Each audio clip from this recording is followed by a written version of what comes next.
In Book 2 of Homer's Odyssey, Telemachus summons the suitors of Penelope and the chiefs of the city to a meeting. At the meeting, Telemachus formally commands the suitors to leave his house.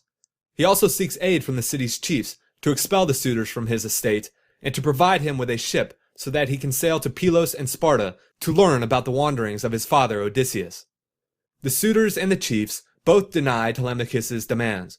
However, the goddess Minerva provides Telemachus with a ship and crew. That night, Telemachus and the crew secretly set sail for Pylos. Piety is a major theme in Book 2. After Telemachus gives his speech before the assembly of chiefs and suitors, an omen is seen in the sky. 2 eagles fly over the assembly, fight with one another, and then fly away. One of the city's elders proclaims that it is an omen sent by Jove to warn the suitors of their doom. But the suitors are not impressed. One of them scoffs at the old man and says, "Birds are always flying about in the sunshine somewhere or other, but they seldom mean anything." The ancient Greeks believed that the gods often send messages about the future to mortals. If one neglects these messages, then one will incur misfortune. Indeed, by the end of the epic, the impious suitors receive their comeuppance. Unlike the suitors, however, Telemachus is pious.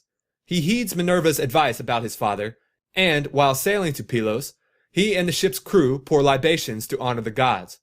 Because of his piety, the gods favor him and aid him in his endeavors. In regards to ancient Greek piety, 19th century German philosopher Friedrich Nietzsche asserts that it developed from a belief that the gods are always watching over mortal affairs.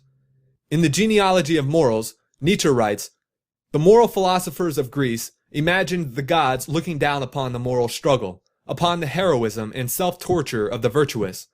The Heracles of duty was on stage, and he knew himself to be so. Virtue without a witness was unthinkable for this nation of actors. Indeed, people often behave nobler when they believe that others are watching them than when they believe that no one is watching them. Thus, the ancient Greek gods served as encouragements and witnesses to heroic and virtuous deeds." Besides exploring the theme of piety, Book 2 also deals with the theme of women in ancient Greek society. Women within the ancient Greek world are merely property.